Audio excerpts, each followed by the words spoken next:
Robstar gang, sorry about that. We did try to do a live stream before this, and it just wasn't working right. And I don't know what was going on. I had an important phone call, then I tried to hop back in. And StreamYard, I think it's a StreamYard issue. It was not me issue. It wasn't an internet issue. It was a StreamYard issue. So I apologize, but we're back. And I'm going to break everything down that I was talking about. Now, if you look in the description of this live stream, we're going to be talking about a lot of things because the NFL season is finally here. We're in week one. The Carolina Panthers enter week one. We've got plenty of storylines to talk about. Okay. You've got Jalen Coker setback, how it's going to shake this Panthers offense. We're going to talk about that. We're going to talk about some breakout stars possibly I could be seeing coming up into this season. Okay. Renfrow Damien Lewis, what their returns mean for week one. All right. Bryce Young, going to be talking about some defining storylines involved with him and how that could impact his breakout season or make or break season, however you want to go about it. You know, we're going to talk about the rushing attack, the offense, how this offense is going to shift. There's a massive offseason overhaul. And then, of course, Ickey Ekwonu's week one status, not ideal. All right. We're going to talk about the team's game plan with that. So, again, I appreciate everyone joining the live stream. Appreciate your patience. I'm sorry again about the last stream, but we deleted it. So it's in the past. You can't even go back and watch it. Okay. Can't even go back and watch that foolish shenanigans. All right. Me and StreamYard are going to have a long talk. Okay. Me and StreamYard. If y'all know what StreamYard is, it's what I stream to you guys. Me and StreamYard are going to have a talk. Okay. Long, stern talk. All right. If you want to become a member of the Robstar Report, please become a member today. Join this wonderful community. We continue to grow each and every day of the week. You know, me bringing you some Panthers content. Now, I did post a post on the community chat this past Saturday. And I was curious if you guys would watch if I did like an NFL show once a week, or if I did a or college football show once a week. I would love to hear you guys' thoughts in that. Let me know, because if you guys would be interested in hearing me talk about, you know, I'm definitely going to be doing my week one picks, preview and prediction. I do that every year where I break down the week one for each and every team of the NFL, the week one. I do that every year. I do that every single week for the NFL. So I do that on this show. But let me know if you want to hear some college football. All right. I love talking about college football. I follow college football just as closely as I follow the NFL, especially, of course, my wonderful Carolina Gamecocks. Of course, you know, they handled Virginia Tech very nicely this past Sunday. I wouldn't say it was nicely. Lenore Sellers is that guy, I told everybody. And, of course, you know, Nick Harbor played as advertised. And, of course, the offensive line is suspect. I think the offensive line for the Gamecocks is very suspect right now. And then as for that defense is just a bend but don't break defense as of what I saw. So definitely it's week one of college football in the books, but you know, let me know if y'all want to hear some college football. Love to do a show once a week. Here's all my links. If you want to follow me on Instagram, Twitter, TikTok, whatever the case may be. And if you're feeling generous, feel free to donate to the channel or just become a member. Okay. All right. What's up, Eric? What's up, Sean? What's up, Jeff R?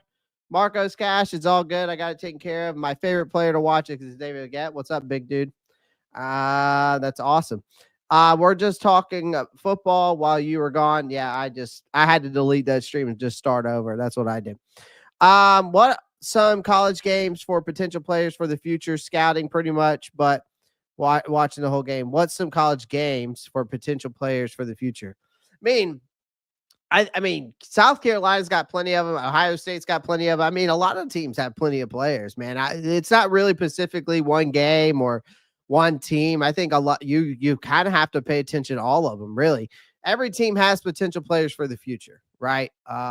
Whether it's particularly for the Panthers or whether it's particularly for, Pittsburgh Steelers. I don't know. But there's so much talent out there, man, that you just got to watch for, you know. But yeah, so much talent out there, Felipe. So just watch, man. And listen, Felipe, when we get closer to the draft time, man, my draft content here is probably one of the best. I consider my draft content probably one of the best on YouTube because I have game film, right? I do my scouting reports on these guys. So if you want, make sure you stick around once draft time comes because I will have a whole lot of potential players for the future. And I'm scouting a lot. So even throughout the year, I'll be scouting and I'll be putting lists of players together. Actually, I'll be putting a list of players together. So just stay tuned. All right. Stay tuned.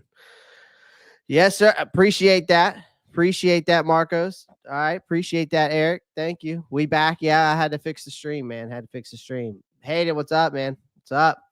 All right, let's get rocking, man. Let's get into this. Let's get into some beautiful content that I got for you guys today. Let's talk about because we got a lot of storylines that we need to talk about with the Panthers. Okay. There's a lot going on. Oh, there it is. Okay. First off, did not want it like that.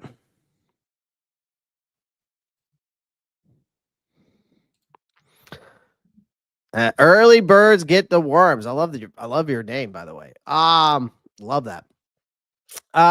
What about Bud Clark, TCU? I put him on my list. I'm gonna have to scout him. I haven't put a full scouting report together for him yet, but I do have him on my list. After week 1, I just put a list of players.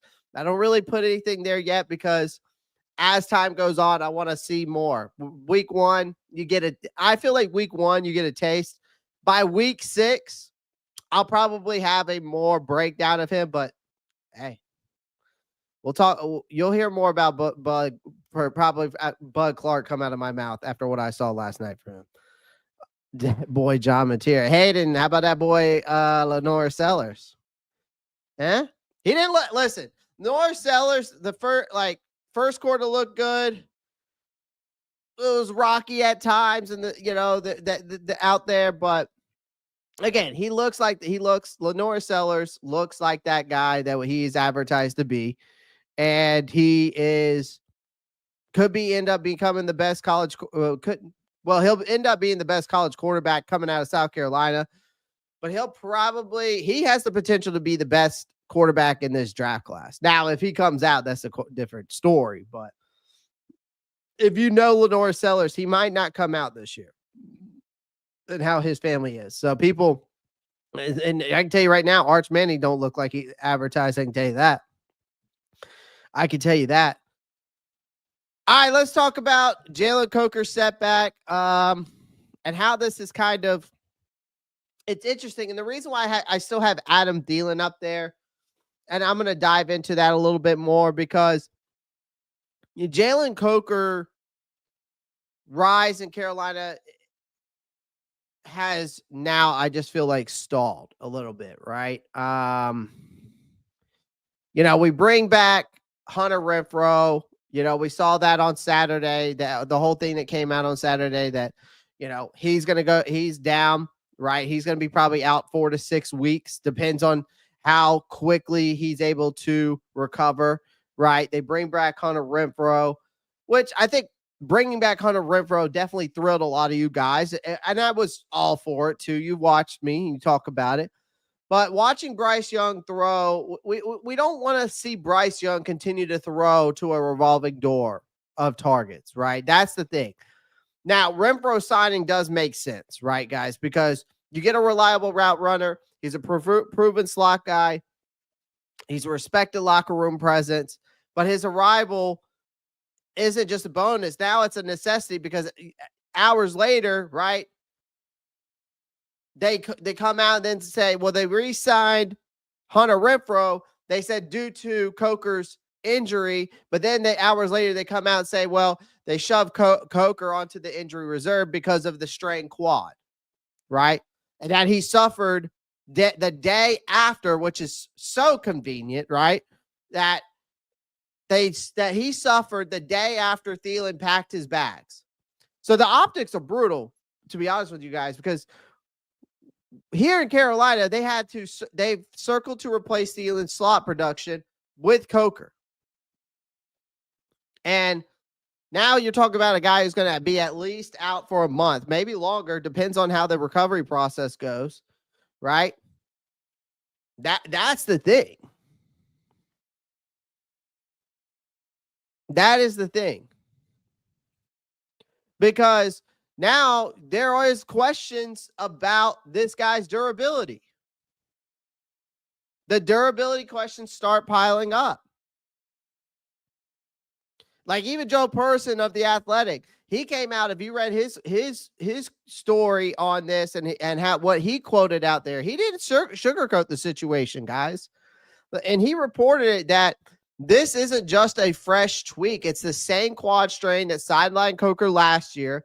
That's no coincidence. That's a major red flag. You got Dave Canales, who's already had concerns about Coker's conditioning earlier this offseason, which we heard about that, right? It didn't seem like it was that big of an issue because he was out there making plays, right? And in that he was making plays in training camp. He was making plays but that's earlier in the offseason. So, but still, he was out there, came back. He started coming back, probably was losing weight, whatever it is that he was doing, getting himself right in the conditioning. But the fact that the Panthers had to force him into a tailored strength and conditioning plan during the summer, right? And when a coaching staff has to micromanage a player's fitness that early in his career, it's not a good sign.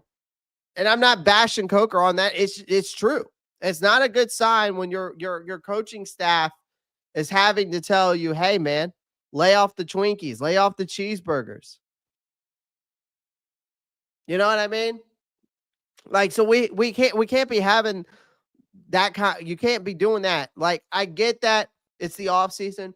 Sure, if you know when mini camp or whatever is coming up, you should start training a month before, at least giving yourself a month before heading into, when any camps start coming back up, right?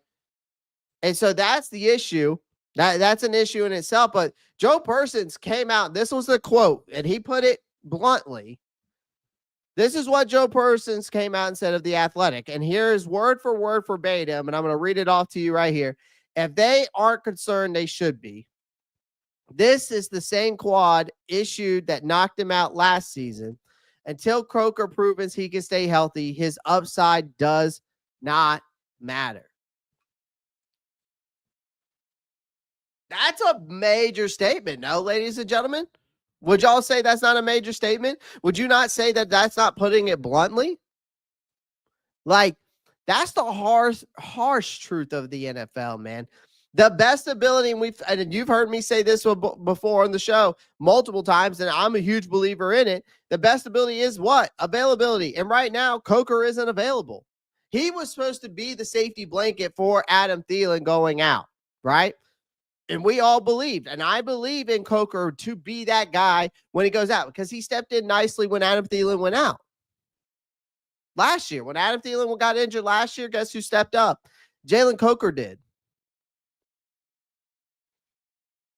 So the thing is you have to have the next man up mentality, no matter what. Whether we're ready or not, you have to have that with this type of injury. We don't have the luxury of waiting around anymore because you got Thielen's gone. Coker's out. Someone has to catch passes. So that means that Tedero McMillan and Xavier Legette are about to be the guys that have to step up. Hunter Renfrow, step up. Jimmy Horn Jr., step up. David Moore, step up. Hell, Bryson Tremaine, step up. We are going to need guys to step up immediately. The only two guys I think that can really step up immediately, well, I would give two. I would give three, maybe four. I think the Tedero, McMillan, Xavier Legette can be guys that definitely can step up. I think David Moore and Hunter Renfrow, having that veteran experience, can definitely be guys to step up. Then after that, I wouldn't. I'm not so sure if I'm willing to bet my stars or put all my eggs in one basket on like a Jimmy Horn Jr. or a Bryson Tremaine right now. But whether these guys are ready to step up or not, they better be, because you're going to see guys like David Moore. You're going to see guys like Hunter Renfrow and Bryson Tremaine and probably Jimmy Horn Jr. They're probably going to suddenly get meaningful snaps now due to this. I think Renfrow, of course, despite being a steady veteran, the problem is we haven't exactly see him look like his old self, really. It's hard to come back from the ulcerative colitis. Then he's got to put weight back on. He's got to get NFL ready speed back up. He's got to get NFL ready strength back up. He's got to get NFL ready to take hits after taking that much time off, right? But Canales has already hinted he wants more consistency before giving him the full trust anyways. So this isn't a depth issue anymore. It's about just guys now stepping up, right? That's the big picture.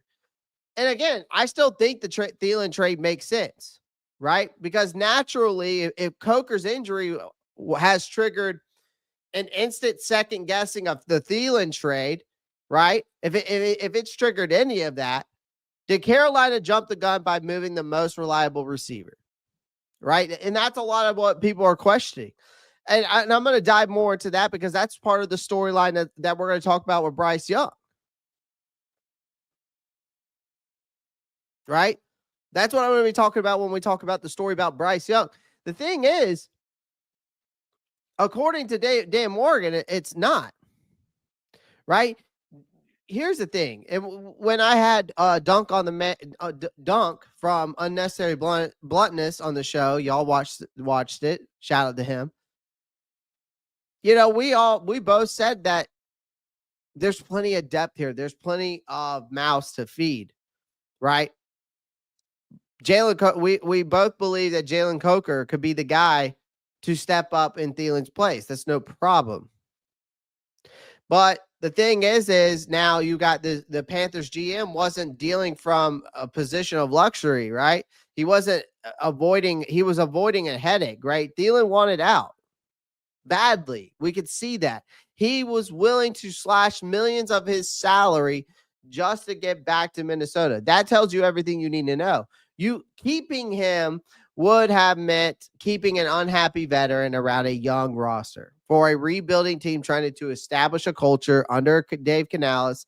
And that's just a no-go for that type of player, right? Morgan flipped Thielen for what value he could get, right? And both sides walked away content. Now, Coker's injury doesn't change that. It just exposes a hole that needs to be filled with the depth that we already have. Here's the reality check, though, for Jaylen Coker, though, is that this was going to end up being a huge year for Jaylen Coker, right? This is a huge year for him. You're talking about an undrafted guy. Don't get, an undrafted guy don't get infinite chances, right? The Panthers were counting on him to carve out a legitimate role, which I think he did through training camp, through preseason. But instead, his injury again, in my opinion, ladies and gentlemen, with the same soft tissue issue that already haunted him, the NFL decision makers don't like repeat injuries. I will let you know that now. They don't like players who require special programs to stay in shape. They definitely don't like depending on someone who can't be counted on when the season kicks off.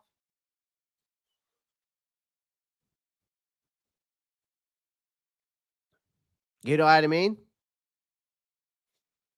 So if that's the case, if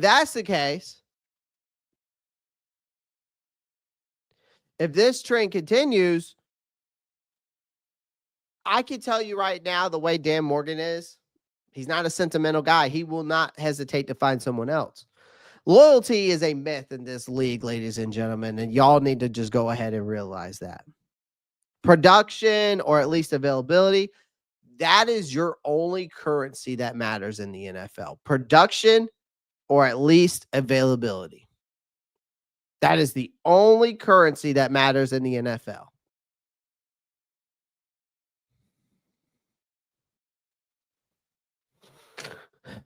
What's up, Shane? H1. What's up, SC Panthers boy 803?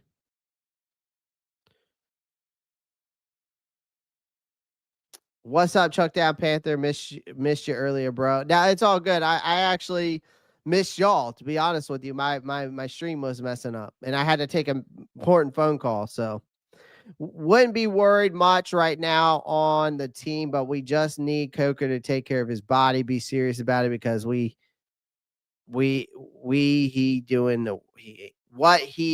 he's doing ain't working. Right. Jaylen is our long-term wide receiver. Hunter's a good fill-in, or should Insay back up? Who's Insay? But what happens if Hunter goes off this season? That's a good question.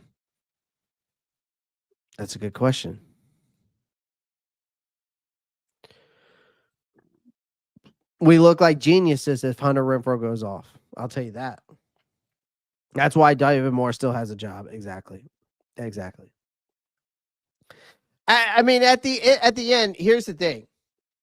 This is a double gut punch a little bit, sort of in some type of way. I'd say maybe one punch, because I still think that the Thielen trade was a good trade. Number one, you got a 4th round pick out of a 35-year-old wide receiver. Okay. I get that we lose a proven veteran. The immediate loss is an immediate loss. Replacing him, I thought was perfect. I thought it was fine. Didn't think that it didn't bother me, right? But then this happens, and then I'm kind of in some crossroads of my mind. But the thing is I agree with like what Sean said in the chat. Like, Jaylen Coker has to get his body right and proves he can handle the grind of the NFL season, or he risks becoming another what could have been story buried at the bottom of this roster. Now, for Canales and Morgan, it's back to them scrambling. Renfrow helps, but the leash on the rest of the wide receiver room just got a lot shorter. Like, if McMillan, Leggett, and the rest of this team don't step up quickly, then we're going to look at Bryce Young's 3rd season. Could get ugly hurry. Like, here's another thing, and I'll talk more about it here shortly, but we're going up against Jacksonville. We're going up against Josh Allen, Hines, and you're going up against Tre'von Walker. It's not ideal that Ickey Ekwonu is out the first week of the season, but we're lucky enough we've got Damien Lewis coming back, and we'll dive more into that. But this is not ideal. I will say that. The best ability is availability. It is. And, Jaylen Coker was one of my guys I thought would break out. I thought he was going to have a breakout season. I thought with the Thielen trade, this could be a breakout candidate. But now he's going to be out for a month. There's no telling. Now, if he could end up coming back and, start off the way that he left, right?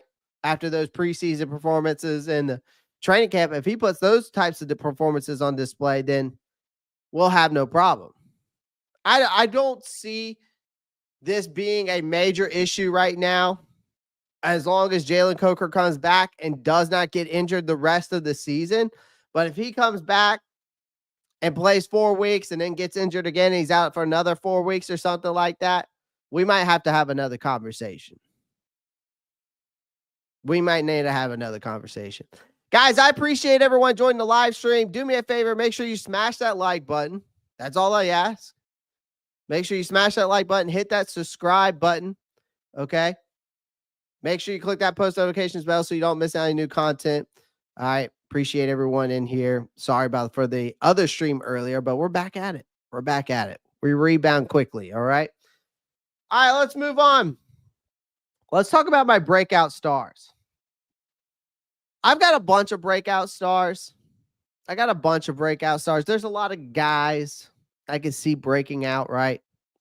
I really do. I see a lot of guys that I feel like could break out. But it's like how do you narrow it down to some of these guys, right? Well, I've said it before.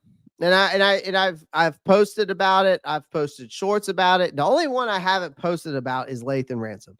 I did say that Ja'Tavion Sanders, this is his breakout year. I said Xavier Legette, this is his breakout year. Lathan Ransom is not a guy I actually picked as a breakout candidate until these recent performances really came along, right? And then we've got, of course, Bryce Young, because we need him to have a breakout year, right? But these are the guys that I am going to go with in this, gonna go into this season. Okay? Anything I would going into this season, these are my guys. I'll give you some honorable mentions real quick. I think either one of the edges or rookie edges like Princely or Nick Scorton could be breakout stars. I think Robbie Brown III could be a breakout star. Okay? And I'm going to go with another breakout star and maybe this is a sleeper. This is my sleeper breakout star. I'm going to say my sleeper breakout star is going to be Shaw Smith-Wade. That's going to be my sleeper breakout.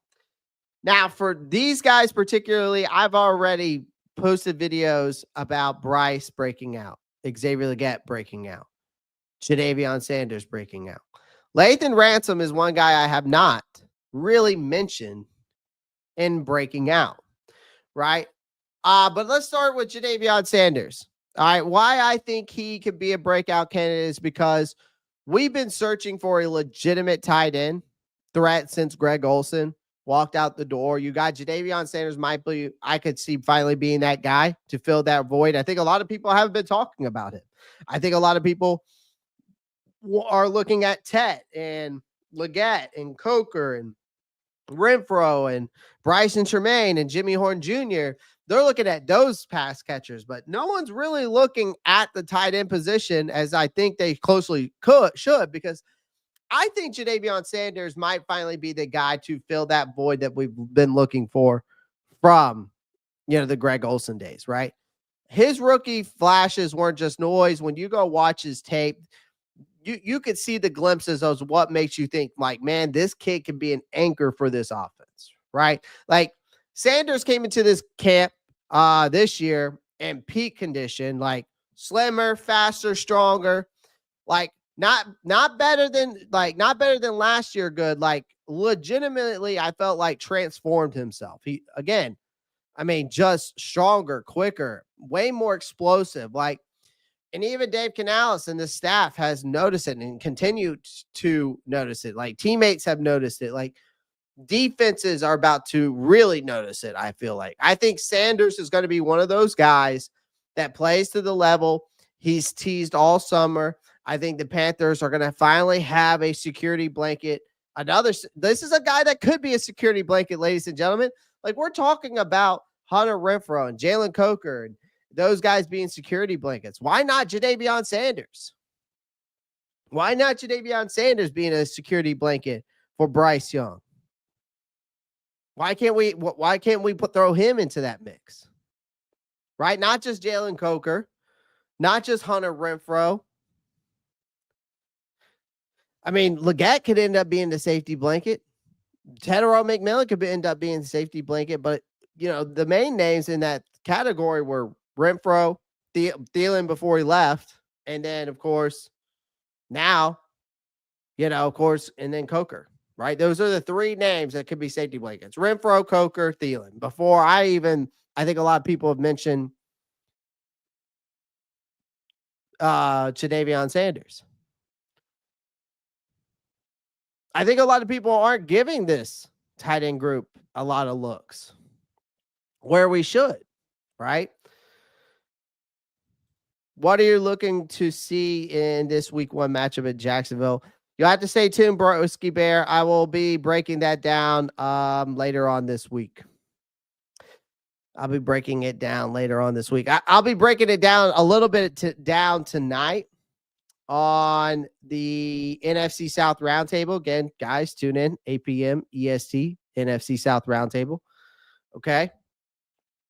So, again, I will be breaking a little bit down. I'm not going to give the full story on there. I'm going to break it down like cold-heartedly on this channel, but I'll probably give my short and sweet version there. You have to have a great or even decent tight end in this league. If not, you're hanging your hat at the door. I can see Jadavion Sanders emerging. He's got all the tools. This season's going to be special. These young fellows going to ball turn up. I hope so, Chucktown Panther. I hope so. Love the positivity, though. Love the positivity. I hear Trimble should be ready. We'll talk about Mr. Trimble here in a little bit because it sounds like he is going to be coming back, right? He is going to be coming back. Lathan Ransom is another guy. I think you know, when we talk about this safety room, we talked about it last week, like usually betting on a 4th round rookie right away is probably fool's errand. I'll be honest with you. But I think this is a kid that isn't your typical 4th round pick. I think he's a heady, instinctual safety. I think he's got the knack for being in the right place at the right time. You know, he's already forcing the conversation about who should start opposite of Tre'von Moehrig. I don't think, you know, when me and Dunk talked about it this week, I kind of understand where Dunk's coming from, why put Lathan Ransom alongside Tre'von Moehrig, because they kind of are the same player. Whereas you need a guy kind of like where Damani Richardson is more long, lanky, can play, he can use his length, especially in the passing game, where Tre'von Moehrig is not much of a coverage guy compared to Damani. Damani Richardson, with his range and his coverage skills, I think is a better benefit alongside Tre'von Moehrig.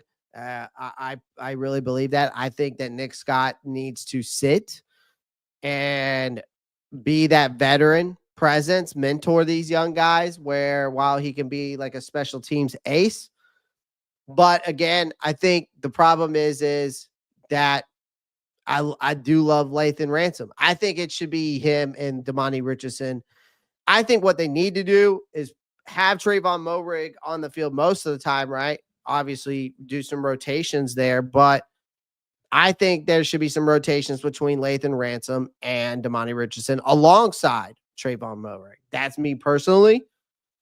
But when we're talking about a guy like Lathan Ransom, you're talking about a guy that wasn't just good in training camp. Like, he was an eye-opening player. Like, the preseason confirms he belongs, right? I think his ability to read plays, don't get me wrong, I think his ability to read plays is tremendous.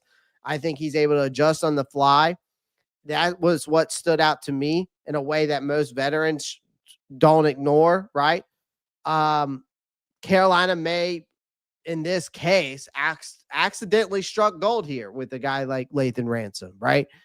Again, I think this is a guy who can continue to trend upward. I think the league is going to hate how little the Panthers paid to get him with a 4th round pick. But that's just my take on the safety room a little bit. But yeah. Don't let us get Caleb Downs next year. We'll see. Xavier Legette. Here's the reason why I think that he's going to have a breakout year. And I've said it before, and I'll say it again. Opportunity in the NFL doesn't knock forever. I think for a guy like Xavier Legette, the door is wide open, right? You now have Thielen shipped. You have Jaylen Coker on IR. Legette's target share just spiked overnight, ladies and gentlemen. The issue, again, is going to be consistency, right? Everyone knows he's explosive. Everyone knows he can stretch the deep field. Everyone knows about the drops and the lapses that have plagued him as well. That cannot continue. Now, the Panthers don't need flashy anymore. They need reliability is what they need, right? Right. So if Leggett can embrace the role of wide receiver 1B, wide receiver 1B, I would say, alongside wide receiver 1A in Tedero McMillan, defenses are going to be forced to respect this Panthers passing attack in a way that simply didn't last year because of what Tedero McMillan brings to the table, which is why I'm saying it takes a lot of attention off of Leggett, where a lot of attention is going to be going towards Tedero, which means Leggett's going to get more burn. That's why I can see a breakout this year.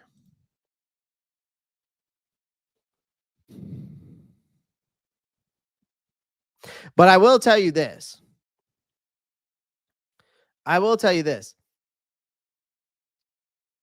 Tedero McMillan is going to be the wide receiver 1. Xavier Leggett is going to be the wide receiver 2. That's my prediction. I'm sticking to it.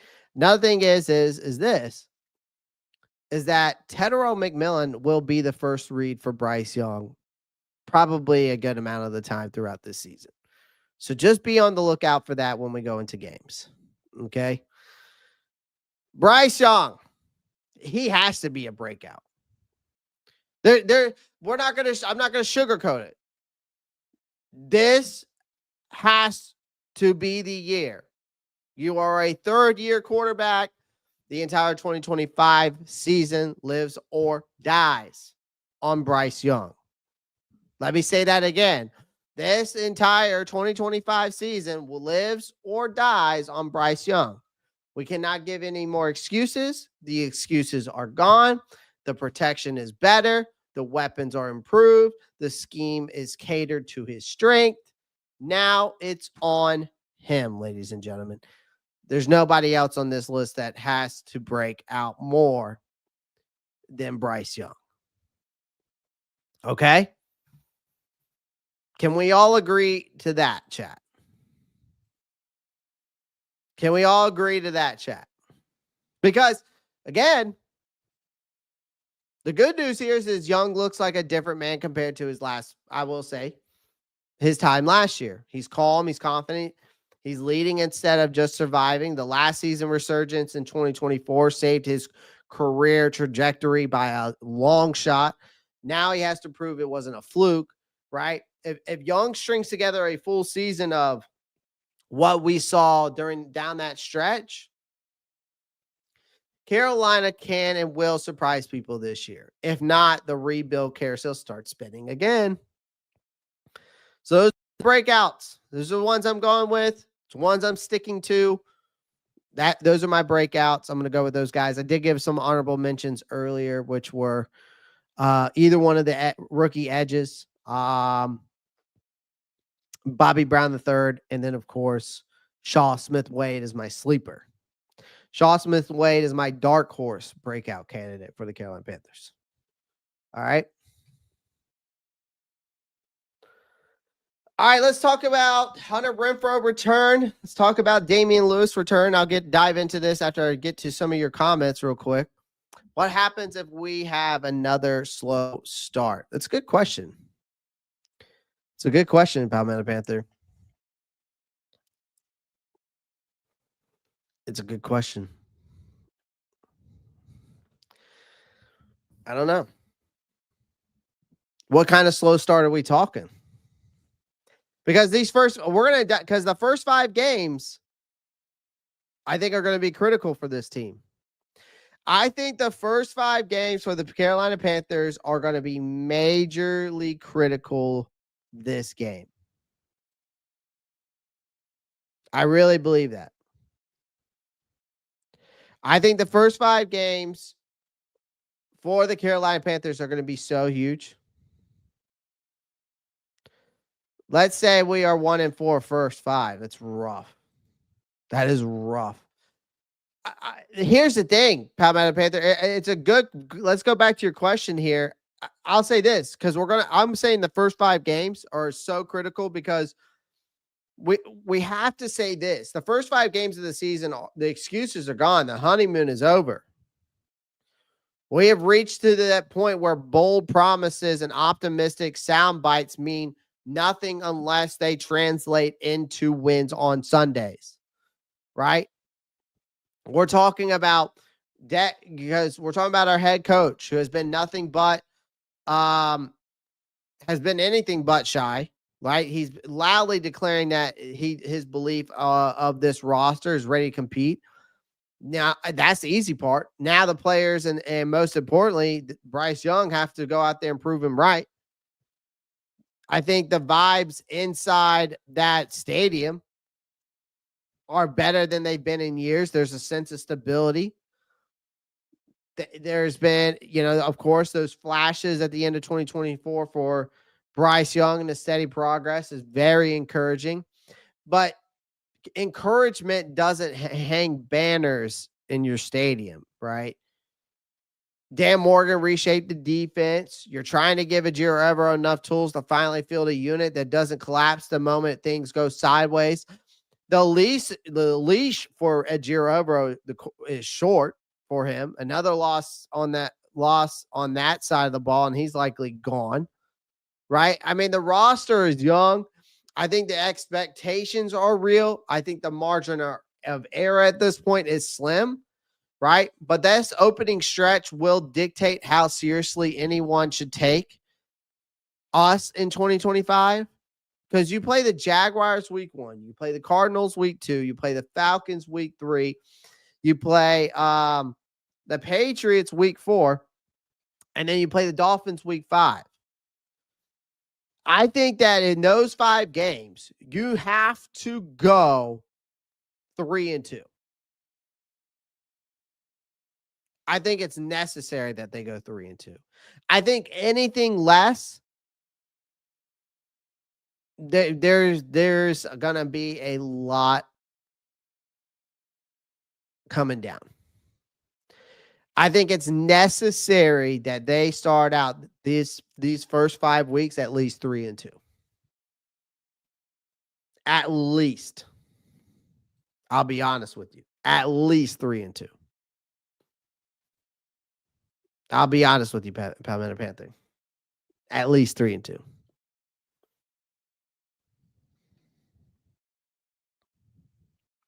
So that's my thoughts on your comment, though. Good question. Good question.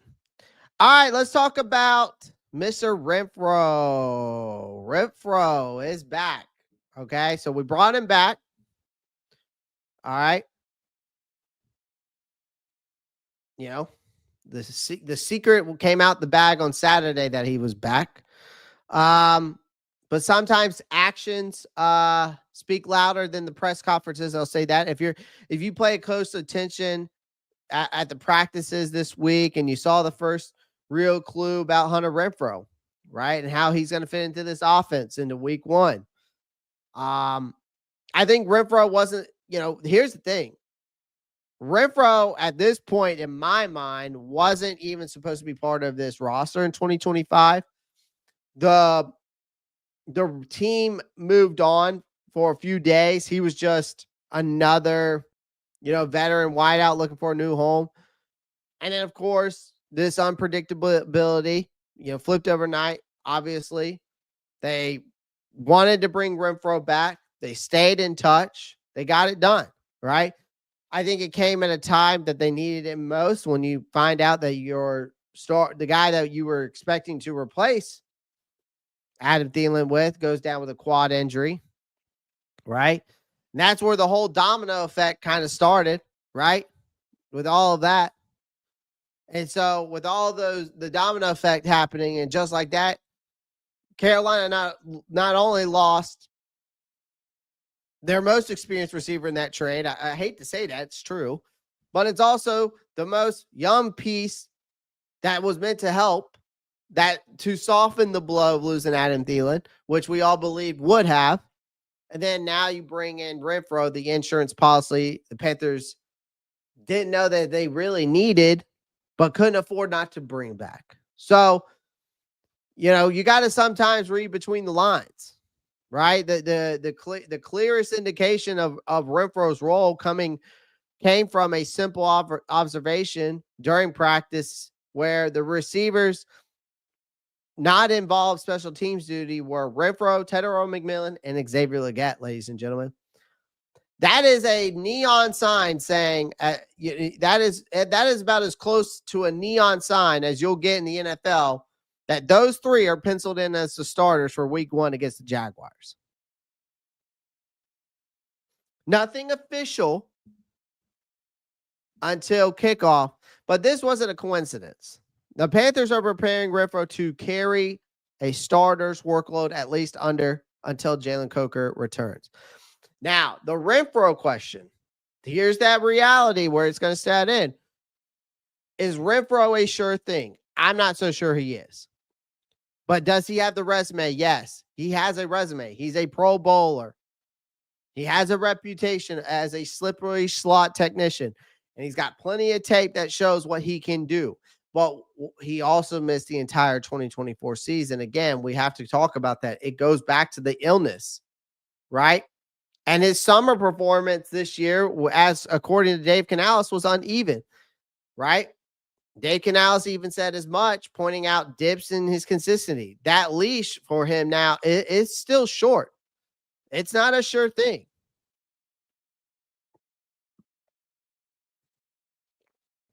I mean, it's not. So I think that would bring, even bringing him in, they're not just going to hand him the job for nostalgia's sake. Like, I think they expect him to produce immediately. And after he doesn't, they'll have no problem shuffling in Jimmy Horn Jr. or David Moore, which I think Jimmy Horn Jr. has shown some flashes, especially during camp. I think he probably would have shown more flashes if it wasn't Jack Plummer throwing him ducks out there. But that's just my opinion. I think that that's a coach. It could also be a coaching thing. But both of those guys, Jimmy Horn Jr. and David Moore, those guys are itching for snaps right now. They're probably still going to get some meaningful snaps, but they'll get more, especially if Renfrow doesn't step up. Now, again, this is what makes the whole, in my mind, and I'll tell you with the whole Renfrow situation, what makes this so fascinating about this is that he's not just filling a roster spot, he's filling a void at the most critical moment in Bryce Young's career. Because we can't afford to waste snaps or drive-killing mistakes. Every rep at this point is going to matter. Every route at this point is going to matter. And every chance to move those change is going to matter. So Renfrow is being handed an opportunity most players don't get after being cut, first off. Basically a chance to immediately step in as a starter. Whether he capitalizes, that's going to determine if he becomes a key piece of this offense or a placeholder until Coker returns. Now, the bottom line here is that Carolina didn't plan for this. Okay, but here we are. Thielen's gone, Coker's sidelined, Renfrow suddenly finds himself back in that spotlight. Now, the Panthers need him to stabilize a young, unproven receiver room, right? Renfrow needs to prove that he can still be the guy who thrives on those third down and bails out your quarterback and cut in some crunch time, right? This is a marriage of necessity, not romance, okay? But if here's the thing, if Renfrow delivers, the Panthers offense might just survive this early turbulence, right? If he doesn't, expect a quick hook and another turn on the carousel of wideouts, right? I mean, that's what we got to think here. If he doesn't, expect another quick turnaround. You're going to have to put someone else out there, right? I think week 1 will be the first test, right? Based on the signals out of practice that we've been seeing and hearing. The thing is that Renfrow is probably going to be starting, ladies and gentlemen.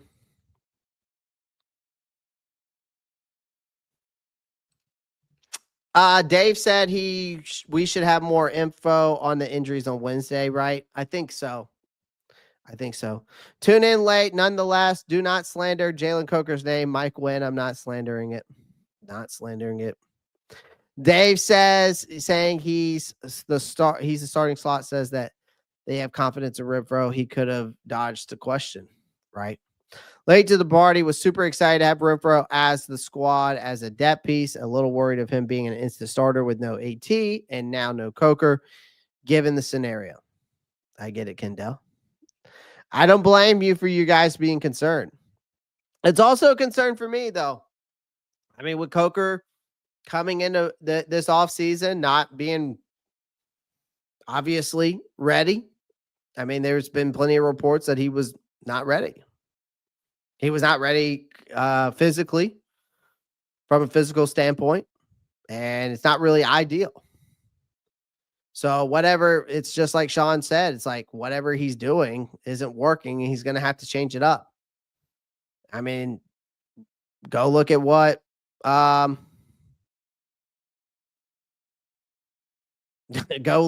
find out what JC Horn did.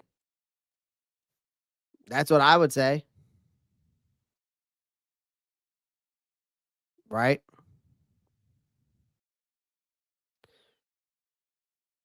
So, I mean, here's the thing. I'll tell you this. The NFL decision makers, they don't like the repeat of injuries that Jaylen Coker had. This is the same quad he's injured before. They don't like players who require special programs to stay in shape. And they definitely don't like depending on someone who can't be counted on when the season kicks off. So all I'm going to say to that is, Jaylen Coker, you just need to get yourself right. That's it. I think he's a smart kid. I think he's going to get himself right. I'm not too worried about it. But again, if this continues to happen, then we might have a different conversation. That's all I'm going to say. That's all I'm going to say. Yeah, I know NC Thornton. He's number 4 right now, but he's not. Again, when you're telling me that Xavier Legette and Hunter Renfrow and Tedero McMillan are not doing punts and kick returns, I kind of read into it that you're telling me that he's going to be starting in the slot. I could be wrong. I could be wrong. But that's what you're telling me. All right, yes. Just like Chucktown Panther said down the O-line, let's talk about Damien Lewis. Damien Lewis. Okay?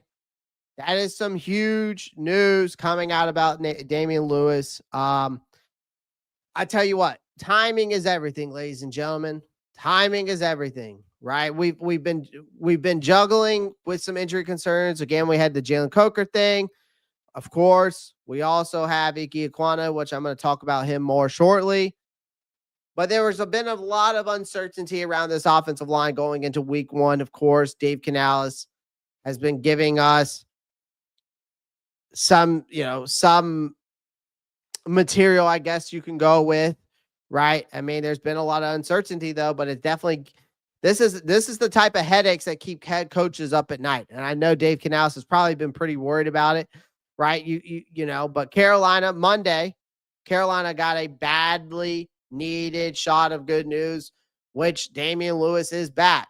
He's not just jogging on the side or working with trainers. He's in full pads. He's out of the red no contact jersey. He's moving without visible restrictions. In other words, he's ready to play. So that is a huge news, especially for a team that has, I mean, I've been anxiously checking their injury reports nonstop. And that's just because I want to see where we're at. The thing is that having Damien Lewis back matters so much because I think he's one of the tone setters up front besides Robert Hunt. When he came in last season, him and Robert Hunt immediately flipped this offensive line identity, right? I mean, we're talking about a team that went from open Swiss cheese to physical and consistent, right? That tandem is the heartbeat of this offense, trying to protect the quarterback, right? open lanes for the run game. That was far too predictable before they arrived, right? So when you get a guy like, when you find out that Lewis, hurt his shoulder in that joint practice with Cleveland, right? Disappeared from the field for weeks.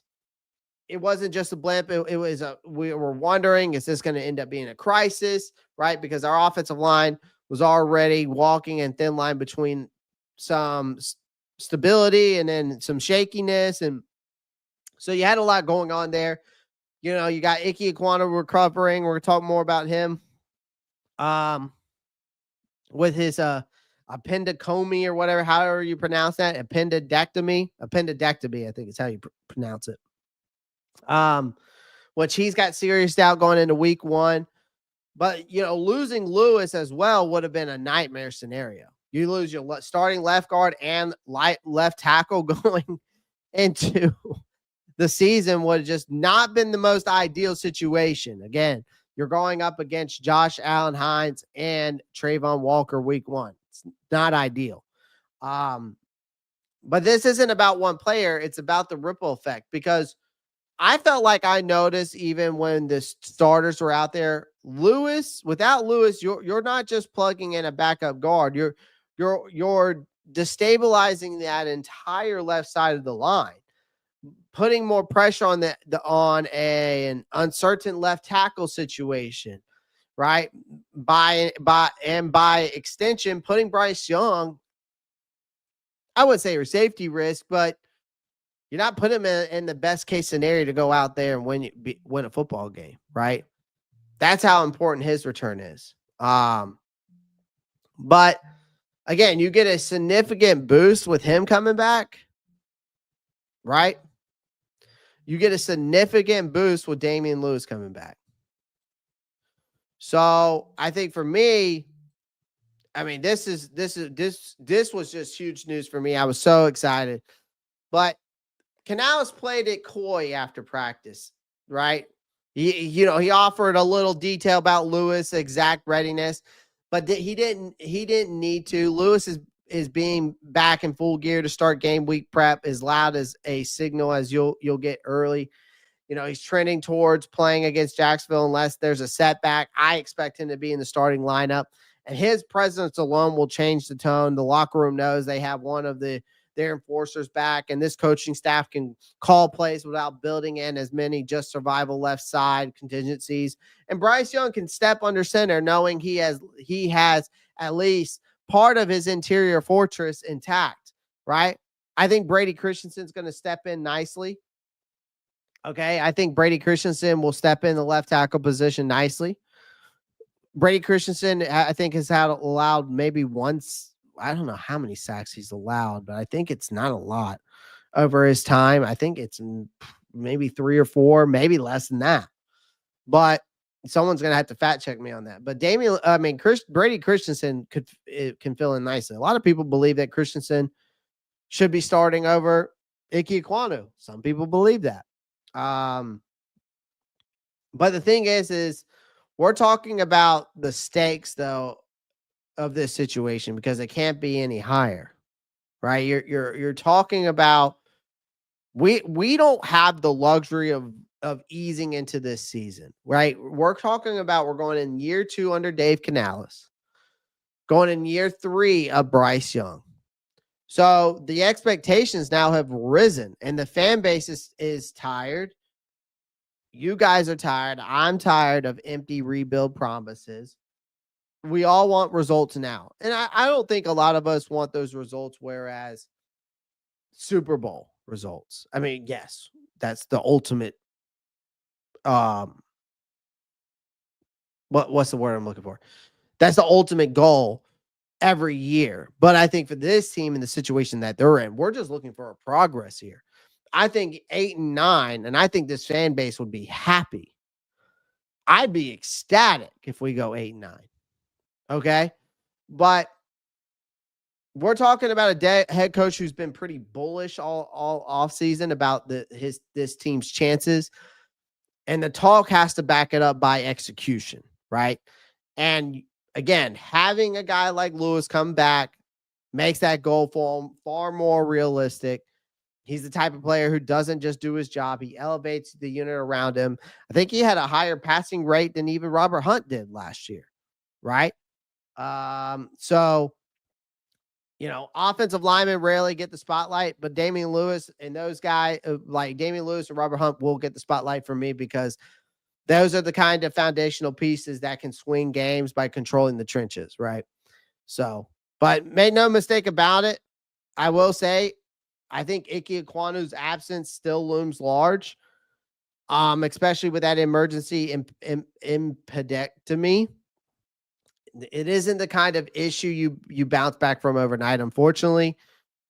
His status remains the biggest question mark going into week 1, but if Lewis is healthy, at least the interior of the line is going to be solidified. I think giving Carolina a fighting chance to establish an identity early, okay? I think losing Ickey is not the biggest deal in the world because I truly believe in Brady Christensen.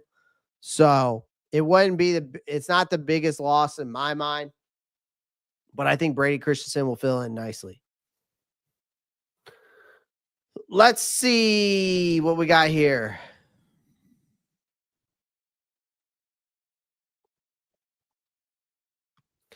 I will also say this. If Hunter balls the hell out, Coker just lost his starting spot. For sure. See Horn Jr. being as a punt returner. Yep, absolutely. There was one report without references that Coker wasn't ready. One, people just ran with it because it's a gossip. Canal said many times he's pleased with Coker's conditioning. I heard there was many reports. There was not just one, Mike. I saw multiple reports actually. So I can pull those receipts if you need me to. It's no problem. But again, his conditioning is an issue. I mean, there was multiple reports about it.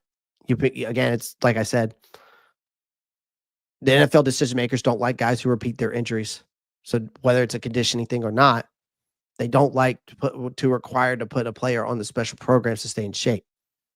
And they definitely don't like depending on someone who can't be counted on when the season kicks off. Wasn't saying I'm not bashing Coker, just telling you what I know. I saw plenty of reports. It's not just one. I got plenty of receipts. Yes, sir. Sweating about this O line being healthy. We have been down this road before with Bryce. Yep. Canals was excited for this to start before the injury. Later, when the press, he said Renfrow was starting. Trial by fire, I guess. Yep. Good news by Lewis. Run game will be strong till Ickey is back. Otherwise, Bryce going to get killed from the left side now. I'm not too worried about it. IR is an automatic 4 weeks. Outright, yes. They let motion be able to worry not only about his assignment too. We hold on to Jay Mitchell tight end. I don't recall seeing anything from the Notre Dame tight end Evans. Appendectomy. Thanks, Colin Brad. I appreciate that. Helping me out there. Helping me out. Very excited about the running backs. Get some aggressive runners. Absolutely. D. Lewis played the best out of our line last year. Seems like it. Seems like it for sure from a passing grade standpoint.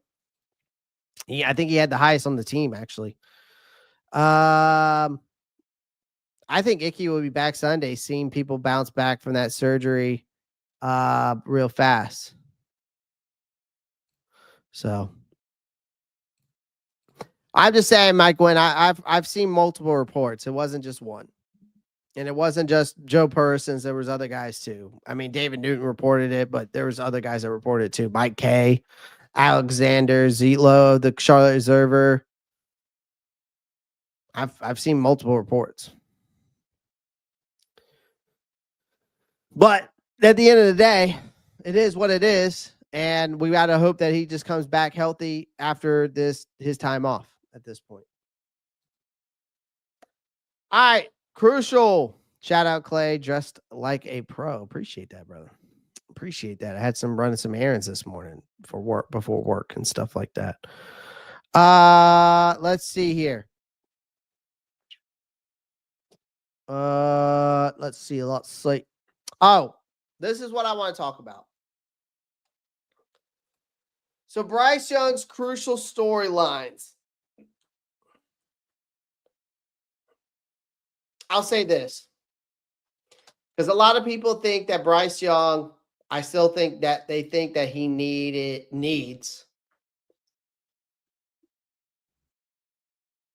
Adam Thielen. I've seen a lot of people comment that they feel that Bryce Young needs it.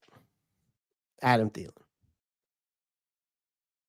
I don't think that, and that's been one of the storylines. Like, they think it's crucial because Jaylen Coker goes out, and then, of course, or no, you traded Adam Thielen, Jaylen Coker goes out. Well, I'm going to here to tell you that Bryce Young doesn't need Adam Thielen. Does not. I think a lot of people want to overshadow Bryce Young before he even drops back in his third year and says that, well, he needs Adam Thielen. He needs Adam Thielen to be the safety net. He's got plenty of safety nets here, ladies and gentlemen. Jadavion Sanders could be a safety net. Tedero McMillan could be a safety net. Xavier Legette could be a safety net. Hunter Renfrow could be a safety net. Jalen Coker could come back after he's done, hopefully coming back and comes stronger than ever and becomes the safety net.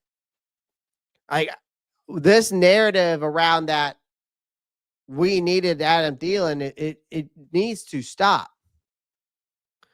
I get that we need Young. Thielen was here for the 2 years to be the safety net, the mentor, the dependable check down option for Bryce Young. Right? That's what he was here for the first 2 years, but it was really for his development. I think on the surface, this whole thing, talk about that Bryce Young needed Adam Thielen or needs Adam Thielen now, is so dramatic. I get you lose a proven target, but here's the truth. I just don't think Bryce Young needs Adam Thielen. Okay? I don't. I think that no Thielen, no problem. Like, Thielen was the textbook of a security blanket. Sure, he could line up, run crisp routes, catch third and long passes. The young quarterback, or not the young quarterback, but the younger receivers. Some people will say, well, would have dropped that because, and of course, that's talking about Xavier Legette. But here's the kicker, ladies and gentlemen. Young has more weapons than many realize. And again, we talked about breakout players. Most of these guys are poised to make a major jump. Tedero McMillan could end up being the wide receiver 1 that we drafted him to be, which we all expect him to be, which I think he will be. Xavier Legette, we just talked about him earlier, being a breakout guy. Jalen Coker could come back, and if what we saw in training camp and preseason is anything of advertised, and he comes back like that, there's your another safety blanket. Jimmy Horn Jr., who knows? Hunter Renfrow steps in for Jalen Coker, balls out, ends up being that guy. Like, these aren't just filler names. Like, each brings something unique on the field. Each receiver has a different, unique skill set. Like McMillan, his length and his I think his lead can stretch the field vertically. I think Legette offers great routes. I think Legette, it can good Lord, I'm tripping over my words right now. Sorry, guys. What I'm trying to say, but I think Legette can stretch the defenses vertically. I think McMillan offers precise route running. I think has reliable hands. I think Coker, when he comes back and gets healthy, unless Renfrow is just balling out. But I think even then, I think Coker still is putting him in the slot as a mismatch nightmare because of his size and athleticism. I think Horn adds explosiveness and versatility. I think Hunter Renfrow, again, if he can come back to even being 80% of what he was, he's a savvy slot play, right? And then you've got the Damien Lewis return who bolsters up this offensive line. And then suddenly Young has a menu of options that Thielen alone couldn't ever avoid. Thielen was safe. I just feel like these guys that we've got here can be more exciting, right? And I think the NFL excitement often beats safety when your quarterback is talented as I think Bryce Young can be and is, right? Because Bryce Young's growth shouldn't be tied, I think, to just a single target. Okay? I think we can all agree here that Bryce Young shouldn't have to expect to throw to just one guy to get a first down. Right? T-Mac and these other guys can do that too. I think that Bryce Young should be happy that he has so many mouths to feed, right? Because the narrative is that Young needs a veteran like Thielen. But if you say that underestimates what he's already brings to the table. Like, if you truly believe in Bryce Young, that he's a poised and accurate and decisive quarterback who can read defenses and make quick decisions, if anything, you're relying too much. If you believe that, then you're relying too much as well on a reliable veteran that could have slowed his growth for all we know. I think Thielen was here for the time being to develop Bryce Young, but now I think he's going to is able now to take a step forward because he's not just force feeding the ball to one person, right? This is the year where it's going to force Bryce Young to trust his entire arsenal, not just a single security blanket, right? Tighter windows, yes. More high pressure throws, yes, absolutely. But these are exactly the situations that accelerate development. I think Bryce Young isn't we're talking about the Bryce Young who's going into his third year. He's not the same rookie quarterback who's afraid to throw down road.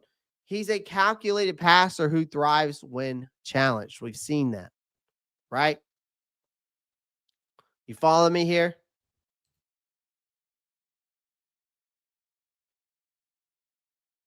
You follow me what I'm saying here? Like, I think a lot of people don't think that way.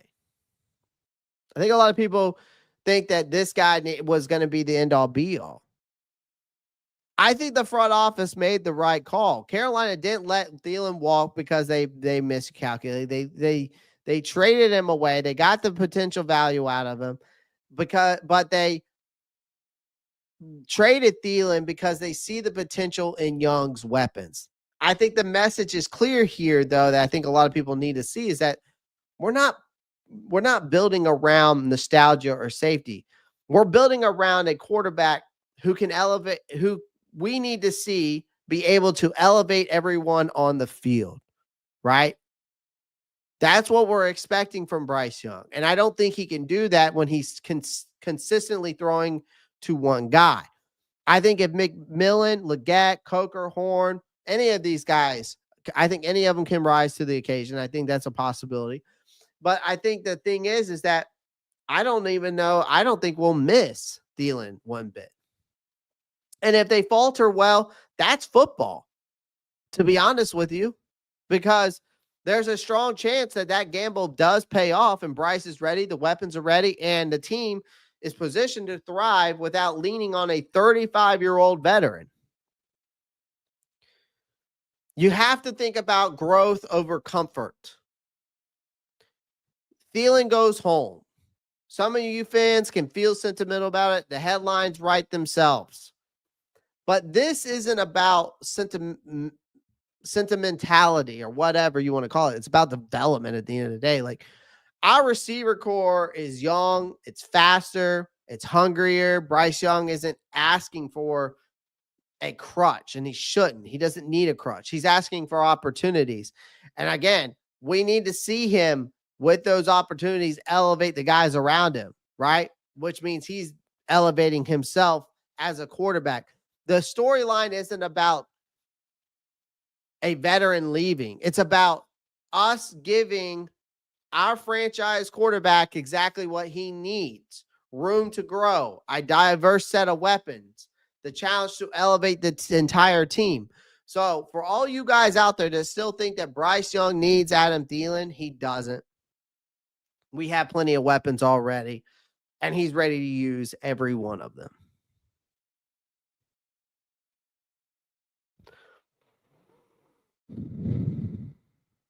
This is true. NC Thorne is right. Great value for a 32-year-old one. Yeah, exactly. Young guys have the opportunity to step up. I wanted the end to go back to the Vikings. Few of us predicted it. I'm glad it worked out this way. Absolutely. NC Thorne, very interesting. Training wheels coming off. Exactly, Shane. Exactly. Guys, I appreciate everyone joining the live stream. We got a nice crowd up in here. Make sure you hit that thumbs up button. I would greatly appreciate it. Greatly appreciate it. We always have a live goal of 100 likes or more. All right. So, hey, you see that right there? Smash a like, subscribe, stay in the loop, ring that bell for the post notifications. Let's go. Let's get to that live goal. My live goal of every stream, doesn't matter how many people are in here, because the more you like, the more people get in here, we have a better chance of reaching 100. So really 100 likes isn't that hard, because the more you guys like, the more we get more people in here, the more we grow this channel. So make sure you hit that like button. All right. All right. Let's see where we're at, by the way, on the likes. Where are we at on the likes? Where are we at? We're at 36. There is some slackers in here. We got 40 people watching on YouTube. Y'all are slacking, by the way. 4 of you. So make sure you smash that like button. If 20 people on X, if you could just drop a follow over there, I would greatly appreciate that. Thank you. All right, revamping this rushing attack. This is a one thing I wanted to talk about. I don't think a lot. I'm not sure how many people have been talking about this, but this is something that's been on my mind as of late with this whole new group, right? I think the thing is though, I know we talk about Bryce Young breaking out this year, and I know we didn't see a lot of it, and I'm hoping we see more of it as time goes on, ladies and gentlemen. I really do. I hope that we're not just getting false advertisement from our head coach, because I really feel like that this was a team that was going to live or die by the run game. Because I know that the NFL is more obsessed with the quarterbacks launching deep balls, right? Wideouts putting up track meet numbers, that kind of stuff. But I feel like we've always leaned on the ground and pound approach. While that strategy, I think, can definitely work in today's league. Last year, it did prove a harsh reality. Chuba Hubbard stepped up nicely. Don't get me wrong. He had a breakout season. I don't know if he can just do it all by himself, right? I think that's the harsh reality here. I think had a great season. Don't get me wrong. But now I feel like from the 2024 version of this rushing attack, which it was functional, but the problem was it was more predictable when Miles Sanders went in there and Blackshear went in there, right? I felt like Hubbard was shouldered too much. The depth behind him was really unreliable. We knew Miles Sanders was unreliable. Blackshear, he was what he was, and the offense, it didn't sputter, but I just felt like I could have seen more, right? I think that we expected more, right? Right. And I think the defense is really keyed on us in the obvious, right? And it was the shades of, it was the shades of the Christian McCaffrey years when one back played nearly every snap until his body gave out, right? But now having Chuba Hubbard, and now you add in Rico Dowdle, and now you add in Trevor Etienne, you really address that. You really balance out this whole backfield now, right? We didn't patch up holes. We rebuilt this entire rotation. And I think the key word now for this running back room is the word is balanced. I think that's where we're at. It's well balanced. I think, you get Trevor Etienne from the draft, who's a 4th round pick, he's not a boasty, he didn't have major college numbers, but he does bring a dangerous skill set. I think Etienne is a one-cut runner. I think he's got great acceleration.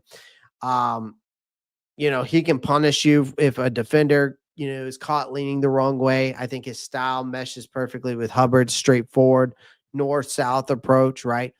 Think thunder and lightning with those two, right? Or at least thunder and a flicking for fluorescent light for now, right? As for Rico Dowdle, who comes through free agency, that one raised a lot of eyebrows to me. I think most assumed Dallas would re-sign him, especially with the fact of him having 1,000 yards rushing last year. Carolina swooped in, got him. Dowdle isn't a cowbell, but he doesn't need to be. But he's a complementary weapon who thrives in space, something Hubbard doesn't naturally provide. I think the difference here is that this isn't about star power in this room. It's about building a room that makes sense. Like Hubbard runs angry, but lacks finesse, where Etienne can cut on a dime, where then Dowdle has the burst to punish defenses if schemed into a favorable matchups. And I think together with this group, this gives the Panthers versatility they haven't had in very years, right? We've had the pass catching issue. A lot of people think that Hubbard, is not the best pass catching back, but he has worked, he did have some issues, worked on his hands. He's been fine ever since, right? That we haven't had any issues there. I think the thing is that we have tried to force the skill into his game. It's not that it's not there. I just feel like that. I think Rico Dowdle's better fit for that, right? I think that Chuba Hubbard is his best between all of these guys is hammering between the tackles, not dancing in space or catching swing passes. Like that's where Dowdle comes into play. I think if Canales uses him correctly, Dowdle can be that release valve this offense sorely needs. I think it's not glamorous, but it's the kind of wrinkle that keeps drives alive and stops defenses from teeing off on Bryce Young, right? And I think now we still have the offensive line, where, I think we saw what they did in that run game last year, right? Well, I think this is an offensive line again that was top 10 in multiple, they were. It's not that I know. They were top 10 in lowest pressure rates multiple weeks. 10 plus weeks.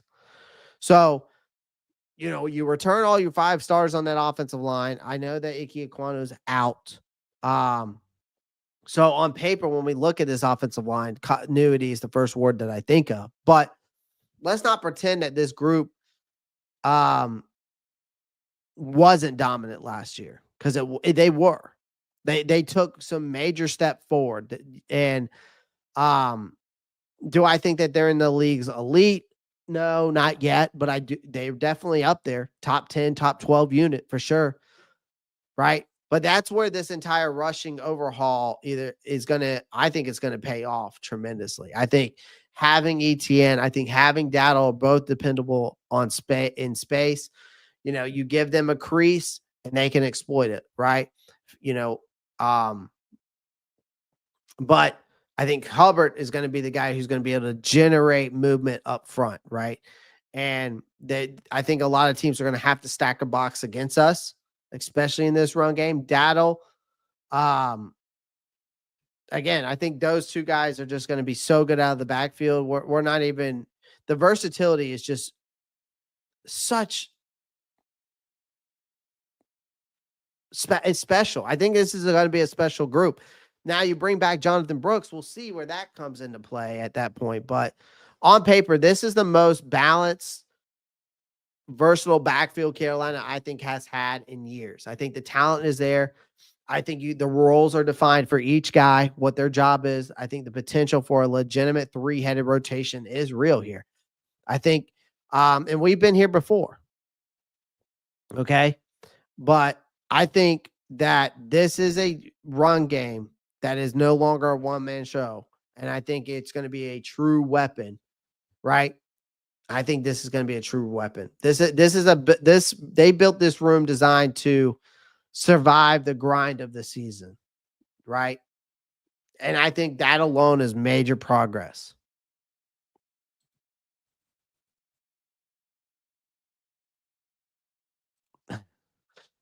Look too happy.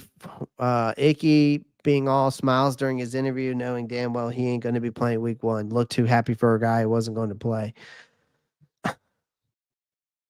Well, now that you bring that up,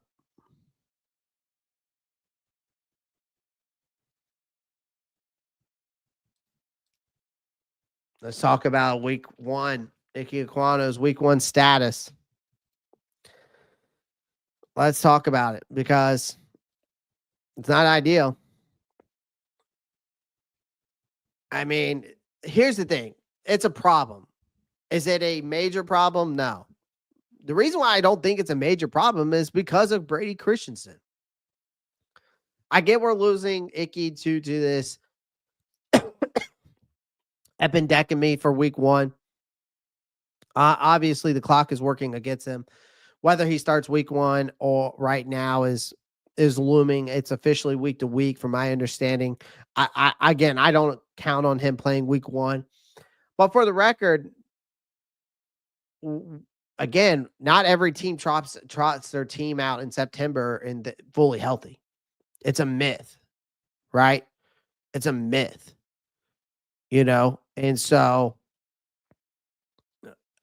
I don't think that this is a major issue right now. I think that having a guy like I said, I just think having a guy like Brady Christensen is going to fill in fine, right? We saw it last year where guys went down and guys filled in fine, right? I think Ickey Ekwonu, we'll have the official release for him on Wednesday.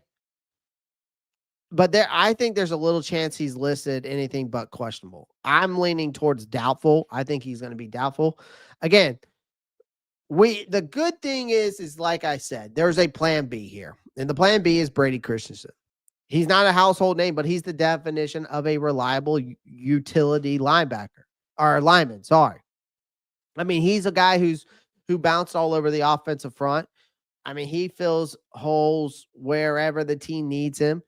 I think versatility sometimes works against players by branding them as backups. Christensen roots are at left tackle, his college position at BYU, and arguably his most natural fit. Christensen has done this before too.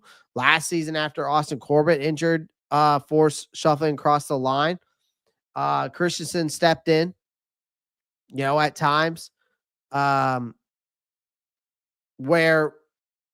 he stepped in last year when Ickey Ekwonu went out for 3 games last year. I mean, he was sidelined midseason for 3 games and Christensen steps in. Now, he wasn't perfect, but he wasn't a disaster either, which in offensive lineman terms is basically, you got to give him high praise on that. You got to give him high praise on that. So, again, I think what this means for week 1 is, again, you're going up against Josh Allen Hines and Tre'von Walker. This is not exactly the kind of players you do want to face off with your backup left tackle, but I think Christensen will hold his own. And I think Bryce Young can stay clean, and I think Carolina can stick to its script. Will Josh Allen and Tre'von Walker maybe make a play or two? Those type of players do, right? I mean, they might, right? But I don't think it's going to be something that's going to get ugly with Brady Christensen being in there, right? You've got Damien Lewis back, right? So I'm not too worried about it. Again, this guy's week to week. I'm just going to tell you guys right now, I'm going to be leaning more towards the doubtful side for Ickey Ekwonu coming back, coming week 1. That's just me. So, but that's all I got for today, man. I wanted to get through some stuff today that I wanted to talk to you guys about. Ickey Ekwonu, and of course, the rushing attack, the expectations of Bryce Young. Of course, the injuries and Hunter Renfrow, some breakout guys I want to look towards this year. The Jalen Coker situation. We did get some news on Tommy Tremble. Looks like he's finally healthy as well. So it looks like he's going to be back. I don't know if he'll be back week 1. It sounds like he's going to be, which is good. I mean, having him coming back does help out a lot. Right. I think with having Tommy Tremble back, ladies and gentlemen, I think Sanders still will end up being the playmaker, but I think Tremble is a guy who can be a tone setter. Right. I think he's a guy who can get the dirty work done for you. Right. I that's what I see Tommy Tremble being, but we'll see. As long as Tommy Tremble's finally healthy and he could be a guy that could definitely help shape up the offense in some type of ways. I'm not that big on Ickey either, to be honest. I'm sorry. Yeah, me neither, Brandon. I'm not either. I'm not the biggest Ickey Ekwonu fan. I'm sorry, guys. I think he's solid, but especially in the run game, I think he's solid. I think that's where he's best fit at. But against the pass, there is still some question marks there, especially with his footwork and him coming off the line. We've seen it time and time again with him. So we'll see. Tommy Tremble is back, so that's some good news, though. That is some good news having him back as well. I think not big on Tremble. I want to see Sanders, Jay Mitchell rotate his tight ends. I mean, I want to see Mitchell Evans. I want to see Mitchell Evans get some burn, Kristen. I want to see Mitchell Evans from Notre Dame get some burn. That's what I want. So, but it's all about Jadavion Sanders for me. That is my guy. Definitely not. T-Toss says definitely not high on Ickey. I don't blame you. I mean, I don't blame you guys. There's a lot of question marks with the Ickey, man. Like his footwork. I mean, there's been question marks about him knowing the playbook. There's been question marks about him, his preparation of getting ready for the season. It's been a lot of question marks with him. And so it's starting to get interesting. We'll see. I mean, I think we're better with him than without him, but that's to see once we go with Brady Christensen. We'll see how Brady Christensen does week 1. But I would say we're better with him than without him right now. I think Ickey's better at certain things than Christensen is. I think Christensen's a better pass blocker, whereas I think Ickey is a better run blocker. Right? That's true too. The bad footwork to me, false starts. The false starts are he gets beat off he doesn't get beat off the edge when it comes to power rushers compared to these speed rushers, like a guy like Princely or like who's another speed rusher. Like Josh Allen Hines is a speed rusher or Brian Burns is a speed rusher. Those are the guys that kind of beat Ickey.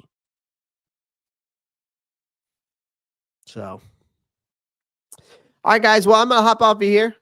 I will see you guys tonight, 8 p.m. Y'all know where to go. 8 p.m. EST, the NFC South Roundtable. Make sure you guys go there. Show your boys some love tonight. We're going to be there live tonight. Look at it right here. Hold on. I'm going to pull it up. Make sure you join in live tonight, 8 p.m. EST. Okay?